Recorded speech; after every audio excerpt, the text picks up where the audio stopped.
তো বন্ধুসকল মোৰ প্ৰত্যেকটো ভিডিঅ'ৰ কমেন্ট সেকশনত মই এটা কমন কুৱেশ্যন লাভ কৰিছো আৰু হেতু হৈছে বন্ধুসকল 2025ত বিএড কৰিব নে ডিএলএড কৰিব হয় বন্ধুসকল 2025ত শিক্ষাৰ্থী এজনৰ বাবে ডিএলএডটো বেছি লাভান্বিত হ'ব নে বিএডটো বেছি লাভান্বিত হ'ব হয় বন্ধুসকল কোনটো কোৰ্স কৰি আপুনি হুনকালে চাকৰি লাভ কৰিব আৰু এই কোৰ্সৰ এলিজিবিলিটি ক্ৰাইটেৰিয়া কি হ'ব বিএডৰ ক্ষেত্ৰত আপুনি কোনটো ইউনিভাৰ্সিটিত বিএড কৰিব বা ডিএলএডৰ এন্ট্ৰেন্স এক্সাম আপুনি কেনে ধৰণে প্ৰিপাৰেচন কৰিব সম্পূৰ্ণ কথা মই আপোনালোকক এই ভিডিঅ'তে জনাম তো বন্ধুসকল তেতিয়ালে ভিডিঅ'টি হ'বলৈ গৈ আছে বহুত ইনফৰ্মেটিভ ভিডিঅ'টি শেষলৈকে চাব আৰু এনে ধৰণৰ ইনফৰ্মেটিভ ভিডিঅ' পাই থাকিবলৈ মোৰ এই চেনেলটি এটা পৰ্যন্ত যদি সাবস্ক্ৰাইব কৰে সাবস্ক্ৰাইব কৰি মোক আগলৈ এনে ধৰণৰ নতুন ভিডিঅ' বনোৱাত প্ৰেৰণা যোগাব বুলি মই আশা ৰাখিলো তো বলক আজিৰ মূল ভিডিঅ'টিলৈ আগবাঢ়ো তো বন্ধুসকল মোৰ ব্যক্তিগত সমস্যাৰ কাৰণে যোৱা এসপ্তাহ ধৰি মই আপোনালোকৰ বাবে ভিডিঅ' আনিব পৰা নাই তাৰ বাবে মই আপোনালোকৰ ওচৰত ক্ষমাৰ প্ৰাৰ্থী যিকি নহওক আজি প্ৰথমটো ভিডিঅ' তো বন্ধুসকল তেতিয়ালে বিএড আৰু ডিএলএডৰ কম্পাৰিজন আমি যেতিয়া কৰিবলৈ যাওঁ তেতিয়ালে প্ৰথমটো চাব লাগিব লেভেল অফ এডুকেশ্যন হয় বন্ধুসকল ইয়াৰ লেভেল অফ এডুকেশ্যনটো কিমান যদি বিএডৰ লেভেল অফ এডুকেশ্যন আমি চাবলৈ যাওঁ তেতিয়ালে আপোনালোকৰ 6 to 12 হয় বন্ধুসকল যদি বিএড কৰে তেতিয়ালে আপোনালোকে ক্লাস 6 ৰ পৰা 12 পৰ্যন্ত আপোনালোকে শিক্ষকতা কৰিব পাৰিব ইফালে যদি আপুনি ডিএলএড কৰে তেতিয়ালে আপোনাৰ ক্লাস 1 ৰ পৰা আপ টু ক্লাস 8 পৰ্যন্ত আপুনি এলিজিবিলিটি লাভ কৰিব শিক্ষকতাৰ কাৰণে হয় বন্ধুসকল এইটো হৈছে লেভেল অফ এডুকেশ্যন বিএড ভাৰ্সেস ডিএলএডৰ হয় বন্ধুসকল নেক্সট আমি যদি চাওঁ ডিউৰেশ্যন দুইটা ক্ষেত্ৰতে একে হয় বিএডৰ কাৰণে আপুনি 2 বছৰ কৰিব লাগিব আৰু ডিএলএডও 2 বছৰ হয় কেৱল মাত্ৰ আপোনালোকৰ যেটো স্পেসিফিকেশন হেতু বেলেগ হ'ব বিএড হৈছে আপোনালোকৰ সাবজেক্ট স্পেসিফিক হ'ব আৰু ইফালে আপোনালোকৰ যদি ডিএলএড হয় তেতিয়ালে হেতু কেৱল আৰু কেৱল চাইল্ড সেন্ট্ৰিক হ'ব অৰ্থাৎ তাত আপোনালোকৰ কোনো সাবজেক্ট ৰিলেটেড বা সাবজেক্ট স্পেসিফিক সাবজেক্ট নেথাকিব তাত কেৱল আপোনালোকৰ চাইল্ড সেন্ট্ৰিক হ'ব যেহেতুকে আপুনি 1 to 8 পঢ়াব লাগিব আৰু তাত অল সাবজেক্ট আপুনি পঢ়াব পাৰিব লাগিব বা তাৰ কাৰণে আপুনি সক্ষম হ'ব লাগিব হেতু কাৰণে আপোনালোকৰ ইয়াত চাইল্ড সেন্ট্ৰিক হ'ব আৰু আপুনি তাত ম্যাথছ ইংলিশ এছামিজ ল্যাঙ্গুৱেজ সকলোখিনি আপুনি তাত আয়ত্ত কৰিব লাগিব কিন্তু ইফালে বিএডৰ ক্ষেত্ৰত তাৰ যেটো স্পেসিফিকেশন হেতু টোটালি ডিফাৰেন্ট হ'ব তাত আপোনালোকৰ সাবজেক্ট স্পেসিফিকত থাকিব যত আপুনি যিকোনো এটা সাবজেক্টত আপুনি বিএড কৰিব পাৰিব সাপোজ ম্যাথমেটিক্স হওক বা আপুনি আৰ্টছ হওক তেনেকুৱা ধৰণৰ স্পেসিফিক সাবজেক্ট থাকিব হয় বন্ধুসকল এলিজিবিলিটি টু মেইন যে আপুনি বিএড কৰিবলৈ এলিজিবিলিটি ক্ৰাইটেৰিয়া কি লাগিব বা ডিএলএডৰ কাৰণে এলিজিবিলিটি ক্ৰাইটেৰিয়া কি হ'ব হয় বন্ধুসকল প্ৰথমতে আমি যদি এডুকেশনাল কোৱালিফিকেশন চাবলৈ যাওঁ তেতিয়ালে বিএডৰ ক্ষেত্ৰত গ্ৰেজুৱেট হ'ব লাগিব যত আপোনাৰ 50% ৰ পৰা 55% থাকিব লাগিব 50% কিছুমান ইউনিভাৰ্সিটিত আৰু কিছুমান ইউনিভাৰ্সিটিত আকৌ 55% থাকিলেহে আপোনালোকে বিএডত এনৰোল হ'ব পাৰিব আনহাতে যদি ডিএলএড কৰে তেতিয়ালে আপুনি তাত কেৱল আৰু কেৱল হাই সেকেন্ডাৰী যত আপোনাৰ 50% মাৰ্কস থকাটো বাঞ্ছনীয় হয় বন্ধুসকল আৰু ইয়াৰ কাৰণে আপোনালোকে এন্ট্ৰেন্স এক্সাম টিয়াটো এন্ট্ৰেন্স এক্সাম দিব লাগিব বিএডৰ কাৰণে আপোনালোকে ইউনিভাৰ্সিটি ওয়াইজ এন্ট্ৰেন্স এক্সাম দিব লাগিব আৰু ইফালে ডিএলএডৰ কাৰণে আপোনালোকে এছচিআৰটি এ কন্ডাক্ট কৰা পেট এক্সাম আপোনালোকে দিব লাগিব যত আপোনালোকৰ মেৰিট বেচিছত গভৰ্নমেন্ট বা প্ৰাইভেট ইনষ্টিটিউট বিলাকত আপোনালোকক এলটমেন্ট দিয়া হ'ব আৰু সেই এলটমেন্ট মতে আপোনালোকে এডমিশন ল'ব লাগিব হয় বন্ধুসকল এটো হৈছে এলিজিবিলিটি ক্ৰাইটেৰিয়া বিএড ভাৰ্সেস ডিএলএড ইফালে যদি আমি স্কোপ অফ টিচিং যদি চাওঁ টিচিংৰ স্কোপটো কি হ'ব তো বন্ধুসকল ইতিমধ্যে মই কৈছোৱে যে আপোনালোকে যদি বিএড কৰে তেতিয়ালে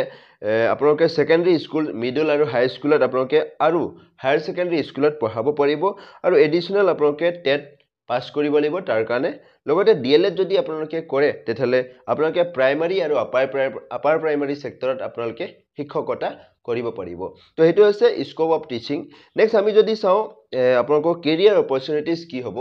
কেৰিয়াৰ অপৰচুনিটিজ অৰ্থাৎ বিএডৰ কেৰিয়াৰ অপৰচুনিটিজ কি ডিএলএডৰ কেৰিয়াৰ অপৰচুনিটিজ কি হয় তো বন্ধুসকল যদি আমি চাওঁ তেতিয়ালে বিএডৰ ক্ষেত্ৰত আপোনালোকে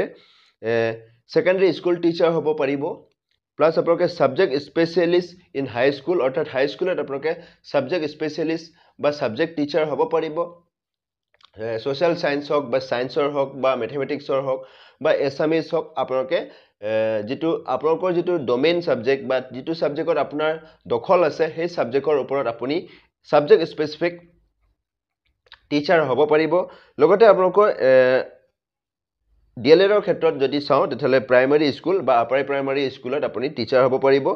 আৰু দুয়োটা ক্ষেত্ৰতে আপোনালোকৰ টেট পাছ কৰাটো বাঞ্ছনীয় যিহেতুকে টেট এক্সাম হয় ষ্টেট আসাম টেট হওক বা আপোনালোকে সি টেট হওক এই দুয়োটা আপোনালোকে পাছ কৰাটো বাঞ্ছনীয় ইতিমধ্যে হাইস্কুল হাই ছেকেণ্ডাৰী বিলাকৰ কাৰণে টেট কাম ৰিক্ৰুটমেণ্ট টেষ্ট আহিছে তো টেট কাম ৰিক্ৰুটমেণ্ট টেষ্টটো আপোনালোকে কোৱালিফাই কৰিব লাগিব যদিহে আপোনালোকে পিজিটি বা টিজিটি টিচাৰ হ'ব বিচাৰে আনফালে আপুনি যদি প্ৰাইমাৰী আৰু আপাৰ প্ৰাইমাৰী সেক্টৰত টিচাৰ হ'ব বিচাৰে তেতিয়াহ'লে আপুনি অসম টেট যেহেতুকে কণ্ডাক্ট নহয় তাৰ কাৰণে আপুনি সি টেট যেটো বছৰত দুবাৰকৈ অনুষ্ঠিত হয় তাত আপুনি এপিয়াৰ হৈ পেলাই কোৱালিফাই হ'ব লাগিব হয় বন্ধুসকল এইটো হৈছে আপোনালোকৰ কেৰিয়াৰ অপৰচুনিটিজ বিএড আৰু ডিএলএডৰ ক্ষেত্ৰত তো স্যালাৰি আৰু গ্ৰোডৰ ক্ষেত্ৰত আমি জানিলেও যে স্যালাৰি কোনটোত বেছি তো বন্ধুসকল স্যালাৰিটো অফ কোৰ্স আপোনালোকৰ বিএডৰ যিসকল শিক্ষাৰ্থী বিএড আছে সেইসকল শিক্ষাৰ্থী যদি হাই স্কুলত বা এপইন্টমেন্ট লাভ কৰে বা হাই সেকেন্ডাৰীত এপইন্টমেন্ট লাভ কৰে তেতিয়াহ'লে অফ কোৰ্স ডিএলএড যেটো শিক্ষাৰ্থী আছে ডিএলএড শিক্ষাৰ্থীৰ তুলনাত তেওঁলোকে অবভিয়াসলি কিছু পৰিমাণে তেওঁলোকে স্যালাৰিটো বেছিকৈ লাভ কৰিব ইফালে আমি যদি চাও যেটো অপৰচুনিটিজ মানে কোনটোত বেছি হয় বা কোনটো সেক্টৰত বা বিএড শিক্ষাৰ্থী নে ডিএলএড শিক্ষাৰ্থীয়ে সোনকালে চাকৰি লাভ কৰিব হেতু যদি আমি চাবলৈ যাও তেতিয়ালে বন্ধুসকল আপোনালোকে সকলোৱে জানে যে as compare to high school high secondary যেটো প্ৰাইমাৰী আৰু আপাৰ প্ৰাইমাৰী স্কুলৰ সংখ্যাটো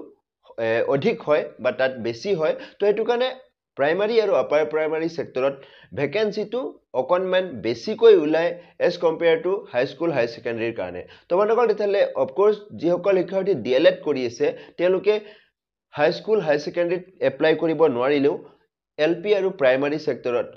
আপাৰ প্ৰাইমাৰী সেক্টৰত তেওঁলোকে এপ্লাই কৰিব পাৰিব আৰু তাত ভ্যাকেন্সিটো বেছি হেতু কাৰণে ডিএলএড শিক্ষাৰ্থীসকলৰ জবটো পুৱাৰ হুনকালে পুৱাৰ যেটো চান্সেস হেতু বেছি থাকে হয় বন্ধুসকল এটো হৈছে জব পুৱাৰ কোনটো বিএড শিক্ষাৰ্থীয়ে জব হুনকালে পাব নে ডিএলএড শিক্ষাৰ্থীয়ে হুনকালে পাব হেতু হৈছে প্ৰেডিকচন আৰু ভ্যাকেন্সিৰ ওপৰত ডিপেন্ড কৰে কেতিয়াবা এটো নহয় যে ডিএলএড কৰা শিক্ষাৰ্থীয়ে যে হুনকালে চাকৰি লাভ কৰিব তেনেকুৱা নহয় ডিলে হয় ভ্যাকেন্সিৰ ওপৰত ডিপেন্ড কৰে এডভান্সমেন্ট কি হয় তো এডভান্সমেন্ট হৈছে বন্ধুসকল আপোনালোকে যদি বিএড কৰে তেতিয়ালে আপোনালোকে এমএড কৰিব পাৰিব আৰু যদি আপুনি ডিএলএড কৰে তেতিয়ালে আপুনি বিএড কৰিব পাৰিব হয় বন্ধুসকল আপোনালোকে পিছত ইমপ্ৰুভ যদি কৰিব বিচাৰে বা আপোনালোকৰ কেৰিয়াৰ যদি ইমপ্ৰুভ কৰিব বিচাৰে তেতিয়ালে যিসকল বিএড হয় তেওঁলোকে এমএড কৰিব পাৰিব আৰু যিসকল ডিএলএড শিক্ষাৰ্থী তেওঁলোকে এগেইন বিএড কৰিব পাৰিব হয় বন্ধুসকল এটো হৈছে আপোনালোকৰ এডভান্সমেন্ট আৰু আমি যদি চাও which one should you choose অৰ্থাৎ আপুনি কোনটো চুজ কৰিব হেতু যদি এটো হৈছে মেইন কোৱেশ্চন যে আপোনালোকে কোনটো চুজ কৰিব বা কোনটো কোৰ্স 2025 ত আপুনি কৰিব হয় বন্ধুসকল এটা কথা হল আপোনাৰ ওপৰত ডিপেন্ড কৰিব যে আপুনি কোনটো সেক্টৰত শিক্ষকতা কৰিব বিচাৰে হয় বন্ধুসকল যদি আপুনি প্ৰাইমাৰী আপাৰ প্ৰাইমাৰী সেক্টৰত শিক্ষকতা কৰিব বিচাৰে বা তাত আপোনাৰ ইন্টাৰেষ্টটো বেছি দেন আপুনি বিএডৰ কাৰণে নগৈ পেলাই ডিএলএড পঢ়ি পেলাই আপুনি হেই গোলটো বা হেই আপোনাৰ এইমটো এচিভ কৰিব পাৰিব আনফালে যদি আপুনি ভাবে বলে মই মোৰ সাবজেক্ট ডোমেইন বা মোৰ ডোমেইন সাবজেক্টৰ ওপৰত বা সাবজেক্ট স্পেসিফিক টিচাৰ হ'ব বিচাৰো দেন আপুনি তেতিয়ালে ডিএলএড নকৰি পেলাই আপুনি বিএড কৰাটো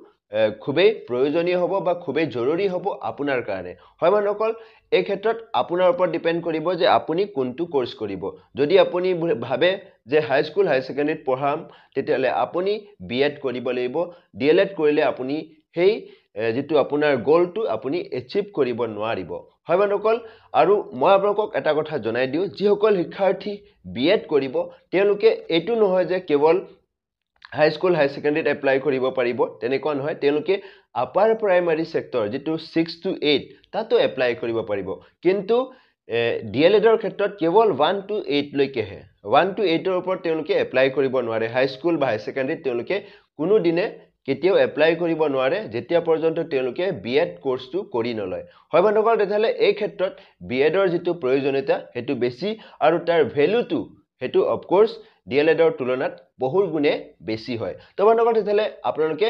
যদি 2025 ত বিএড আৰু ডিএলএডৰ অপচনটো দিয়ে তেতিয়ালে আপোনালোকে বিএড যদি কৰে তেতিয়ালে আপোনালোকৰ কাৰণে বেছি লাভান্বিত হ'ব পাৰে শিক্ষকতা জীৱনৰ কাৰণে তো বন্ধুসকল তেতিয়াহ'লে এইটো আছিল আজিৰ ভিডিঅ' আৰু আশা কৰিছোঁ আপোনালোকক মই বিএড আৰু ডিএলএডৰ সম্পূৰ্ণ বিতং তথ্য জ্ঞাত কৰিছোঁ আৰু ইয়াৰ ওপৰত যদি কিবা কোৱেৰিজ আছে তেতিয়াহ'লে কমেণ্ট ছেকশ্যন আপোনালোকৰ কাৰণে লগতে বন্ধুসকল ডেছক্ৰিপশ্যনত মোৰ ফেচবুক পেজ হোৱাটছআপ চেনেলৰ লিংক দি থৈছোঁ আপোনালোকে যেতিয়া মন যায় যিকোনো কুৱেশ্যন আপোনালোকে মোক পোনপটীয়া মেছেজ কৰি জানিব পাৰিব তো বন্ধুসকল তেতিয়াহ'লে ভিডিঅ'টি শেষলৈকে চোৱাৰ বাবে আপোনাক অশেষ ধন্যবাদ জয় আই অসম